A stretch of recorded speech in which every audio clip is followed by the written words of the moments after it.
Hello everybody, a very warm welcome back to the MEC-TEC garage. We're carrying on with Project Plonker today, and we've got a few jobs we need to carry on with. Firstly, the electrics. I'm going to carry on sorting those out. We're not going into major detail, there's not really anything sort of to show as such apart from running cables, so I'll show you exactly what I've done with that and obviously where I've joined it and so forth. And then we need to crack on and get the inside of the van painted. It's been a job that I've been putting off for absolutely ages because I didn't want to get in a complete mess, as you do. But it needed doing. It was the next job on the list, so there we go. I've got all the inside to rub down, clean up, get all the old manky paint off, little repair to do on it as well, and get it stone chipped and lacquered the same as what we did on the underside of the body, so it all matches. So without further ado, let's crack on, get some work done. Right, I've done a little bit of soldering off camera, and we have now got all of our joins from the front part of the loom where I put the new plug running round, joining onto the rear part of the loom which goes to all the rear lights and everything else. So that is now all back together in the right connections. I had to work out which ones went with which on a couple because they were the same colour, which was unfortunate, but managed to work that out. So that is all good. Used the test light, put the indicators on, saw which power was coming out of which wire, and I knew which one was going to which side. So that's all sorted. So now I'm going to get this taped up. I'm going to get that new plug in there all taped up so it all looks nice and neat and tidy. I'm going to unplug it from there, because now we can, it's very easy, and run that plug under the steering column, out that side of the engine bay and down the side of the footwell. Then we can re-plug it back in again and get underneath the van, run the wiring right the way down to the back of the van to where the rear lights are. And it should all be absolutely marvellous. Let's carry on. Right, I'll show you what I've been doing. This is very, very difficult to film and very boring to watch, so I haven't filmed it. But as you can see, if I shine a light in there, we've got our grey plug all taped up in there now. It disappears off over the side there, down to towards the back of the van. And if I go around underneath the van, hopefully you'll be able to see this. I'll get the torch. You can see it comes down there. It's cable tied right the way along on the top of that fuel line, over the top of the chassis, and then right the way down there. There's an earth point there, and there's a small wire which you can see just bridges off, which actually goes up inside the cab, and I'll show you that in a second, for the interior light. And then obviously the wiring then carries on going up and over the chassis, and I've got to finish off the very back pit where it joins up with the fuel sender and obviously the rear light. So I've got basically down to the axle I'm down to at the moment. That's taken me ages, and that's a funny job to say it's taken ages, but to get it to look neat and obviously the best it can look, it's taken ages. So let me just show you, if I come out from under the van, hang on a second, I'm coming out. You can see I've drilled a hole inside here and the wire. Hang on a sec, let's get the light, you can't see it very well. There you go. You can see the wire just dangling down there. That will get extended. It's going to run up the pillar into that brace and out of that hole in the middle there for the interior light. As I say, the rest of the wiring at the back of the van isn't run yet. I'm just down to the rear axle where it goes over the top towards the fuel tank. So I'm probably going to leave the wire in there for the minute because I'm getting a bit bored of doing that, and obviously I'm not going to be able to connect anything up at the back anyway because of doing all the bodywork or finishing the bodywork off and whatever. So I think the next job we're probably going to do, I think, is going to be this roof inside. Now you can see it was originally white. Whoops, what that just fell off, don't know. It was originally white. It's all flaked off over the years, so I've actually jet washed this in here when I very first got the van. It got a lot of it off, but there are still flaky bits all round, as you can see. So what we're going to need to do is get very messy most probably, and I'm going to have to get a wire wheel in here with a grinder or a drill depending on which area I'm working in, get all that old white paint off, and then I'm going to do the same as what I did underneath the van, and that is to use the Gravity Guard stone chip on it. I'm going to go right forward, even though this section has a headliner over it, just for now, just in case it takes me a little while to find a headliner, so it looks half decent. It'll be a dark colour, and that will all be uniform then. and then I'll probably go over it with the satin lacquer after as well, same as what I did before. So that's probably going to be the next job, unless I change my mind. So yeah, let's carry on.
Right, you're probably thinking to yourself, that doesn't look any different at all. Well, you're right, it doesn't. But it is now all smooth and there's no loose bits of paint everywhere. And I've got a little bit to get out up in that very corner up there where my wire brush wouldn't quite reach. It wouldn't go in that very tight little edge. So I'm going to get like a little thin screwdriver or whatever, go in there, scrape all that out. All those corners are done. All the side panels were pretty much alright anyway, because I'd already done those previously where I'd done repairs on them. As you can see, I've done repairs on this one here where it'd been shot at, and I've done repairs on this one here where it'd been shot at. So that's all obviously done anyway, but I went over them again because obviously there were areas that I hadn't touched, and it wasn't only white paint in here, it was also green paint as well. So yeah, it's been a fair amount of time, probably seconds for you, but probably a good hour or hour and a half for me cleaning all this up. So next thing I'm going to do now is I've got a little fiberglass repair to do there before we paint it. You can see there's a flap that needs bringing back down like that and then repairing, because that's gradually breaking. I keep getting in and out of the van and catching it. So I've already repaired this corner, so I prepped all that area anyway, so I just need to put some fiberglass and matting and resin over the top of that, and then that should sort that out hopefully. So we need to do that. We also need to have a massive clear up, because as you can see not only is the van covered in rubbish, but I'm covered in rubbish as well. So I need to have a good old hoover up, get the airline in here, blow all the corners out where you can't get to behind those panels in the corners there. Do all that, get it all cleaned out, and then we can start masking, I guess, and then we can get this top half all stone chipped in that same stuff I used underneath, the gravity guard, and get it looking absolutely marvellous. Let's carry on. Rightio, with the inside of the van all clean as you would have seen, we need to sort this out. This little, don't want to flex it too much because it is getting weak, but basically there's a bit of fiberglass that's snapped there and it's just hanging on. So the first thing we're going to do is get some masking tape and put it on this side to obviously hold it in the position you want. Doesn't matter if it overhangs, that should hold that in position.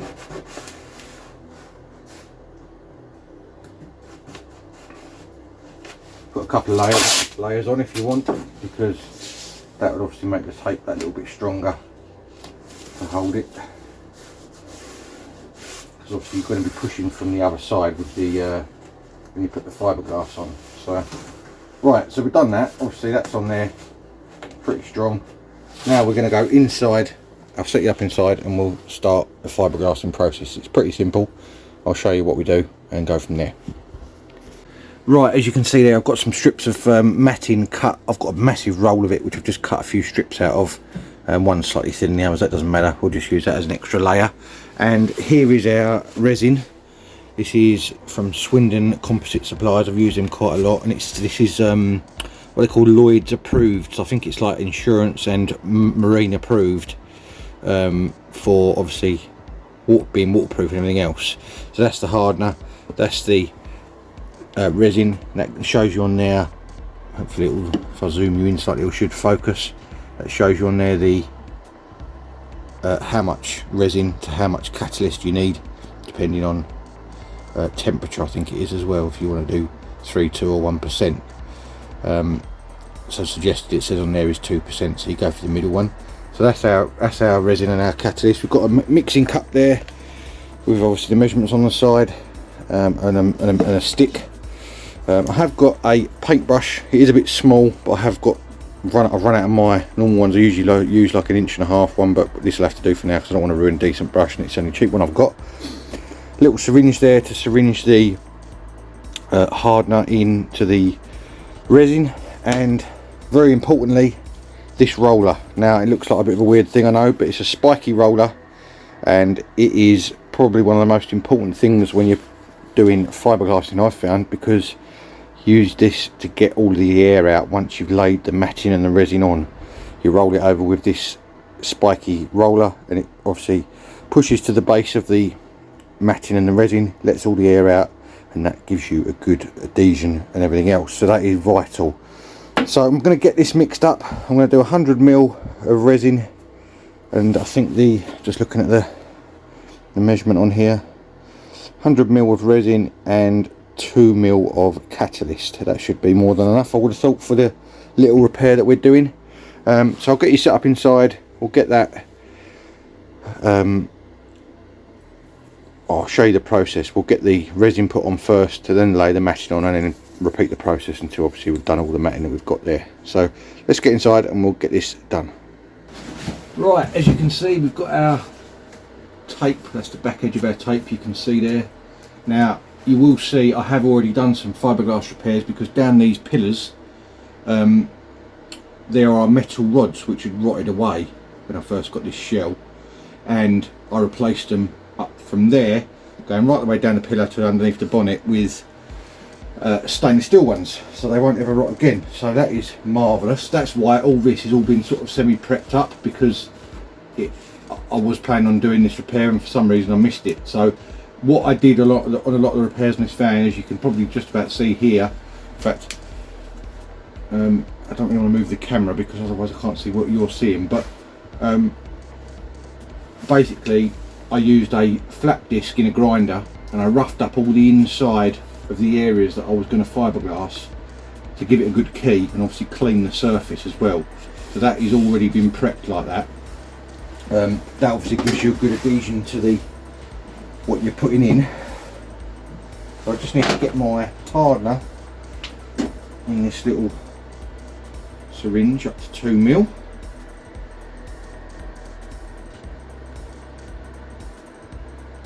It's quite runny, so you've got to spray that into the resin.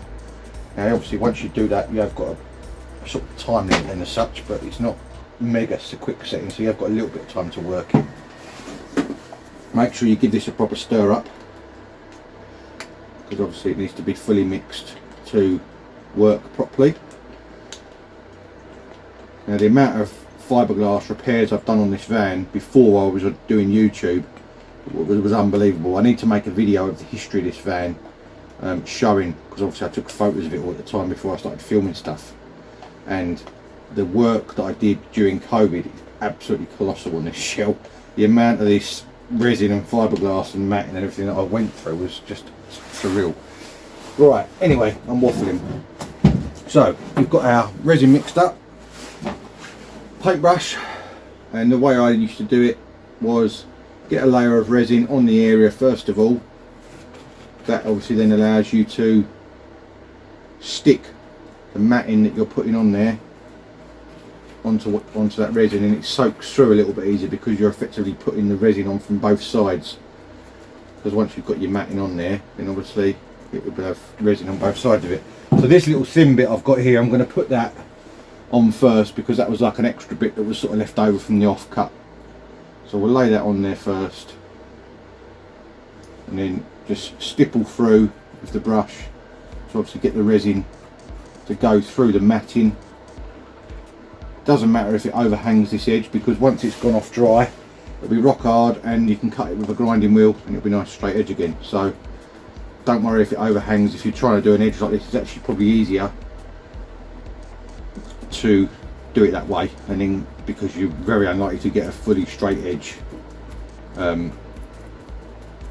the matting, you know. So do this first, let it go off hard, and then obviously cut it after, and it will give you a good result hopefully. Now I know this is overhanging the tape. I'm doing that on purpose just because this bit's quite small and it's not wanting to bend around that corner very well up there, so we'll just smooth that down, let it overhang a little bit, and as I say, we'll cut it off after once it's gone dry.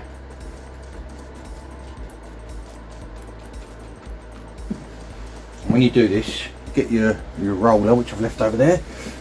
Luckily the windscreen's not in the van, I can lean through, and just roll over the top of it, and you'll see it change colour. It goes from being a little bit white to completely see-through, and that's how you know the resin has gone right through the matting, and obviously then is completely bound up with it, so that it should make a good bond hopefully. So that's our first layer. When you've done the first layer like that, I do tend to find it goes on easier with the second layer because it's not such a hard surface that it's going onto, if that makes sense. Because it's going onto a fresh bit of matting and resin, it sort of soaks in easier. We'll put a bit more resin on the top there because this is a wider piece that we're putting on, and that's going to go right up to that edge in there and fold down like that. You can probably just about see it starting to soak through, and I'll just basically keep lapping it over the same way. So I'll do this with this layer, and I'll do it with the last layer, and then that's it. You just leave it to dry after that. Now I would recommend, if you're doing a hell of a lot of this fiberglass in, a lot more than this, use a mask, because it will give you a headache. I know. Ask me how I know. I had a mask on constantly when I was doing this. I mean, I've not got one on now because obviously I'm talking to you, and also it's only a very small piece. But yeah, it does get up your nose after a while and will give you a headache, I guarantee you that. So the more you manipulate it, obviously the softer it gets, and it will mould around the shape that you want easier. Well, that's pretty good. Get that rolled with this. This really does help, this does. So yeah. And I only know from doing a bit of research online and stuff like that about this roller. I'm not professing to be an expert, but as I say, I basically rebuilt this shell, and considering I've not done it before, it's come out pretty well. So I'd like to think I know something about it now, at least. Now, as I say, see if you can, just get your finger behind it, stick it to the tape. It doesn't matter, because once it's dry, the tape will pull off and it will leave you with a nice edge to cut straight, as I say. I'm hoping you can see what I mean by this changing colour on the camera. It goes, as I say, from being the white matting that you start off with to being literally totally clear, and that's how you know that it's got enough resin in it and it's gone right through to the base of it. A little bit tricky getting this top edge to roll because obviously the roof's in the way, but you can get up there with the edge of the roller and it does seem to be working all right. And once you've done this with the roller as well, you can obviously go over it with the brush again after with some more resin, and also sort of just dapple it with that to make it sure that it's right through. Right, so we've got our final piece here. Going to lay that on top again. Just give it a little push. You'll start feeling the resin soaking through the matting. It does get a bit sticky, unfortunately. Another thing that you'll probably want if you're doing a lot of this, I mean, it doesn't matter for this little repair because I'm using an old brush, but if you're going to start cleaning brushes out and things like that, you need to get acetone, because that is the only thing that cleans this or gets it out of brushes and things like that. And that roller that I showed you, I actually soaked that in acetone earlier because I hadn't washed it out properly from previous use, and it had all gone hard in the grooves, so that the spikes weren't as deep as they needed to be, you know. So I soaked that in acetone. It softens all the resin up and allows you to then, on the roller at least, use a wire brush to scrape it all out, and whatever, a tiny screwdriver or whatever, you know. So if you do want to get it off of anything, you overlap it onto something you don't want to get resin onto, acetone is the thing to do, as long as it's not something that acetone is going to react with, because it is quite a strong chemical, that, and it will react with certain plastics and things like that. So if you're using it on like clear plastic, acetone will make it go all cloudy. Just word of warning.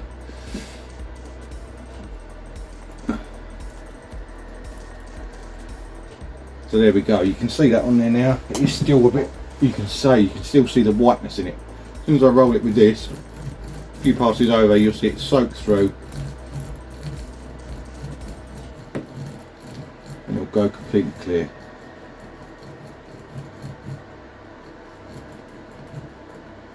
Now before this goes off hard, I'm going to try and maybe get a piece of tape on the back side of this and pull it across to something, just to put a little bit of pressure on it so that it sets in the correct place, because obviously where I'm pushing against it at the moment is pushing against where I want it to sit, if that makes sense. So once you've got it in sort of the right position with a small repair like this, you can sort of manipulate it a little bit after to make sure you've got it where you want it. Obviously if it's a big panel, you need to get it in the right place and wedge it or tape it or whatever before you start putting it in.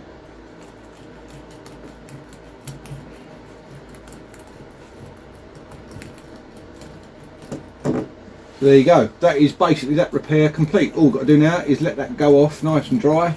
It'll go rock hard, and then we can cut it to shape, the door aperture shape, and that'll be lovely and strong. And then once that's dry, we can crack on and get this roof painted. Top banana.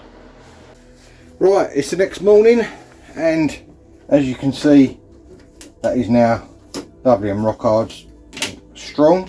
So I've took the tape off, as you can see, and I'm going to cut along this edge now, following the original lip, and that should be all good. So I've got a cutting disc, we'll just run along there, very easy to cut through. Helps if you plug the grinder in. It was plugged in, just plug the come out slightly. Right, there we go.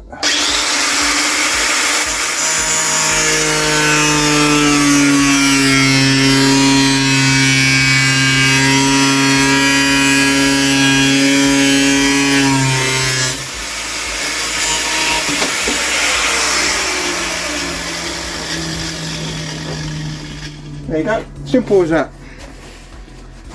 See, you heard how hard that was because the way the grinder bogged down slightly, but that is lovely and strong there now. Shouldn't have a problem. Obviously our seal pushes onto there, so that should be absolutely marvellous and strong. So now we're going to crack on, get all the van masked up and get this inside roof painted. Right, we are all masked up as best as I can. I've actually run out of masking tape, so I've done what I can, and obviously got everything covered.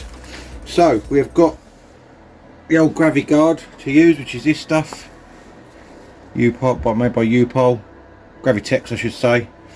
It's got a special gun which you use with it called a Raptor gun, which is that one there, which obviously we've got to use. So I'm going to get my mask on and start spraying, see what it comes out like.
Right, there is our first coat done.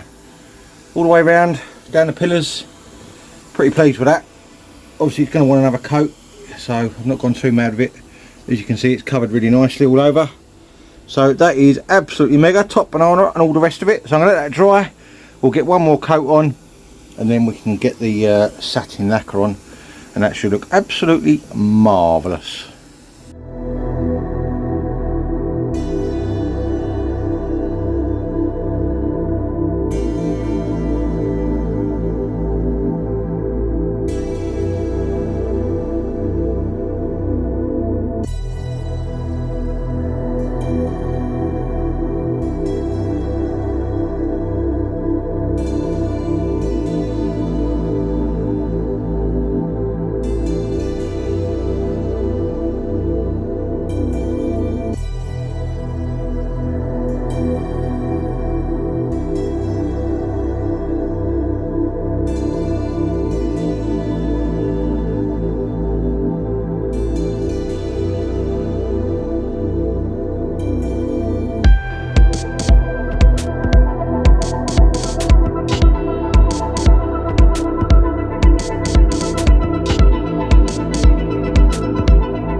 Right, there we go, with the sheets off. You can see obviously the lower half is looking a bit manky now compared to the top half, but I am well chuffed with how that's come out.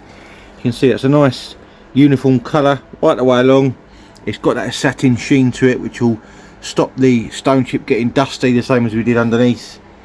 It's covered up all my repairs I did, so now you can't really see them very much either, which is absolutely superb. So I am a happy bunny. Job done. Right then, that is going to be it for this episode on MEC-TEC. The van is slowly coming back to life, finally. It's starting to get a bit of progress going, and I can sort of see the light at the end of the tunnel. Things were going wrong left, right and centre, as you would have seen from previous videos, and now we've got a little bit of progress going. I'm feeling a lot better about the project, and then things are starting to sort of get going again. So that is absolutely mega. The inside is looking really good. Probably in the next video we need to sort out the lower halves of the van, obviously where I've only stone chipped the rough area, if you like, of the inner fiberglass. The lower half of the rear of the van, as you would have seen, is smooth, so we need to obviously get that rubbed down. I'm going to paint it the same colour as the dash so it all matches. We'll lacquer it so it all looks lovely, and then we can start looking at maybe getting the mounts in for the seats and get the sound deadening in, so that should be really, really good. So it's coming together slowly but surely. After all that's done, then there's another job I've been putting off for a long time, and that is the body. It is majority of it filled and rubbed down as best as I could. I want to go over it all again, just make sure I've not missed any bits. There are a few bits here and there that I've not rubbed down where I put filler on at the last knockings of when I was doing it before and didn't get a chance to rub them down, so I need to go right over the body completely. I'm going to get myself hopefully get a long block, make sure everything's as flat as it can be, then we can get some filler primer on it, get it all as flat and blocked as possible to make sure that the paint job is as good as it can be, and then hopefully we can get this thing finally in colour. So anyway, I'm waffling. If you do like projects like this, the Lotus, the DeLorean, the Capri, the Puma, the C1, the Cavalier, my dad's Granada, Dolomite, all those sorts of things, make sure you do 4 things for me: like, subscribe, share and hit that notification bell. It's all free, it costs you absolutely nothing, and it really, really helps me out on the channel. Obviously it makes the channel grow, gets people looking at it more, and the more we do, the more we can do, because obviously it will build everything up and we'll get more and more projects on the go, hopefully. So that should be absolutely mega. Remember, I've got Instagram, MEC_TEC1985, and I have got Facebook, MEC-TEC, for little sneak peeks during the week of what I'm up to. And all that's left for me to say is thank you very much for watching. And if you want to join me soon for more automotive ventures, I'll see you again next time. Cheers, guys.